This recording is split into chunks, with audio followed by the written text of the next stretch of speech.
What's going on, everybody? It's Joel here, and today we're doing the review of the Under Armour HOVR Rise. So I had initially picked this shoe up to supplement my review of the HOVR Apex when it came out. I just wanted to see what the differences were between the two shoes. They actually came out at the exact same time, and these ones just kind of got overshadowed by the larger releases at that time.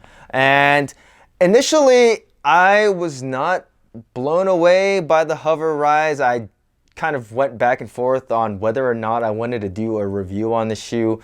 But I stuck to it. I kept on picking it back up and using it randomly. And I found that the more that I used the shoe, the more I liked it.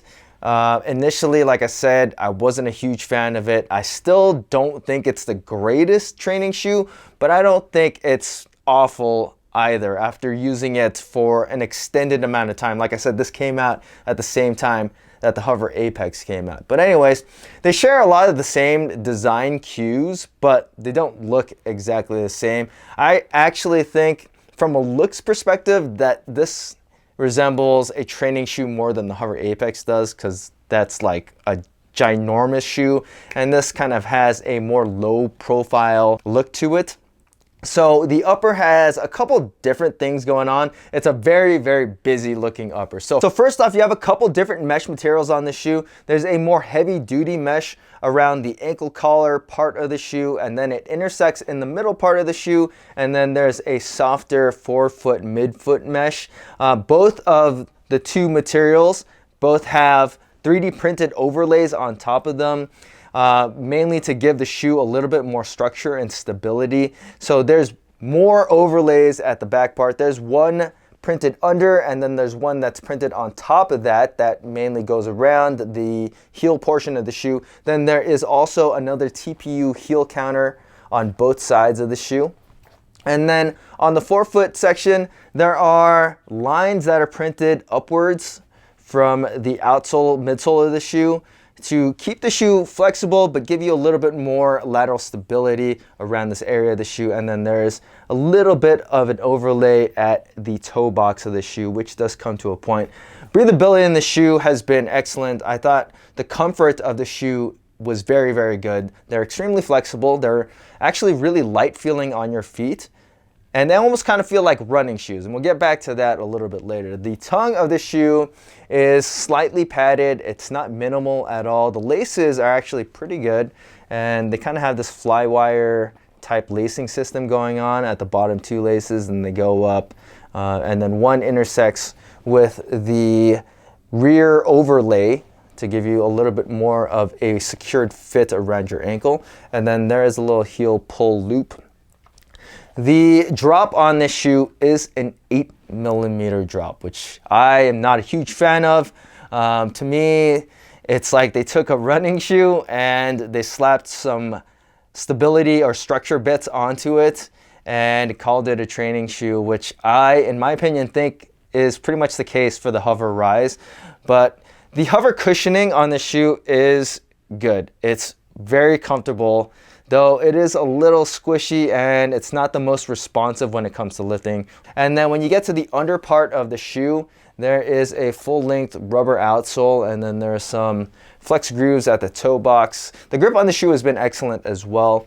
And then there's this little pod right here, and I'm assuming that's pretty much just to give yourself a little bit more lateral stability, but that is actually made out of the same rubber as the other rubber that covers most of the outsole of the shoe. The insole on this shoe is not removable, and the weight is pretty good. It's 10.6 ounces for a men's size 9.5. So when you go to size your HOVR Rise, I'm gonna say go with your normal training shoe size. These ones fit extremely true to size, better than any Under Armour shoes that I have personally encountered fit my feet. They are not narrow, unlike most Under Armour shoes are. And if you were to say anything, I would say that they actually fall a little bit more on the wide side. There's a pretty good amount of space in the toe box. The toe comes to a point which I really like because that accommodates my Morton's toe very comfortably. And what I really like about these shoes is that they are fairly neutral shoes. There's no arch or anything. They don't try to push your feet in any direction. And I find that comfortable when training in these shoes.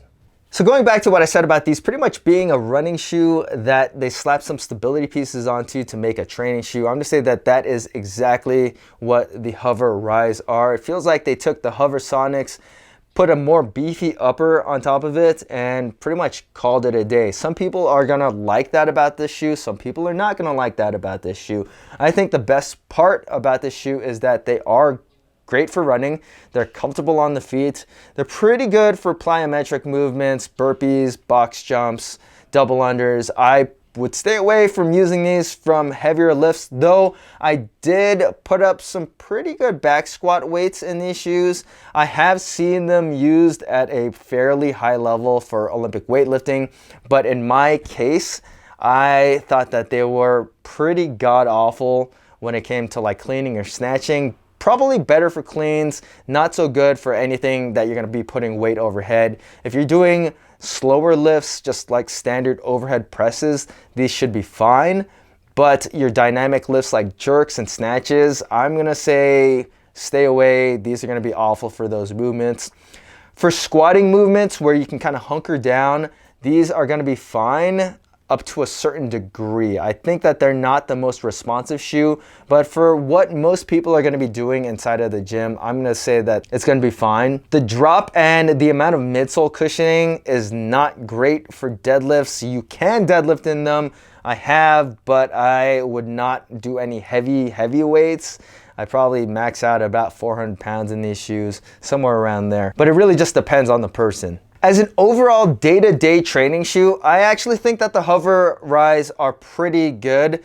They're not as stable as the Project Rock 2s or the HOVR Apex, which are excellent for lifting certain things. Like they're probably better for back squatting. They're a little bit more stable laterally. But when it comes to just training in a whole, I think the HOVR Rise are probably better than the HOVR Apex, which were like the marquee shoe.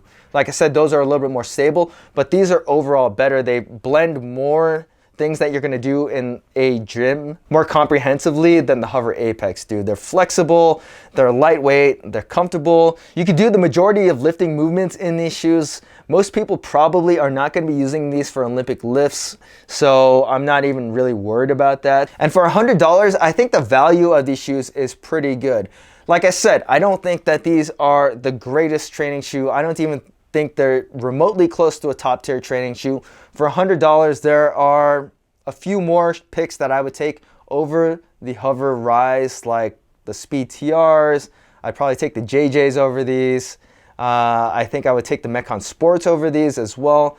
But if you wanted something that was a little bit more geared towards comfort and running, then I think the HOVR Rise is probably the best one out of all three of those shoes. So if you're looking for a training shoe that errs a little bit more on the side of comfort and flexibility, and you can sacrifice a little bit of stability for those traits, then I could wholeheartedly recommend the HOVR Rise. If you guys have any questions about this shoe, feel free to leave them in the comment section. And as always, guys, please hit that like button, subscribe, and thanks for watching.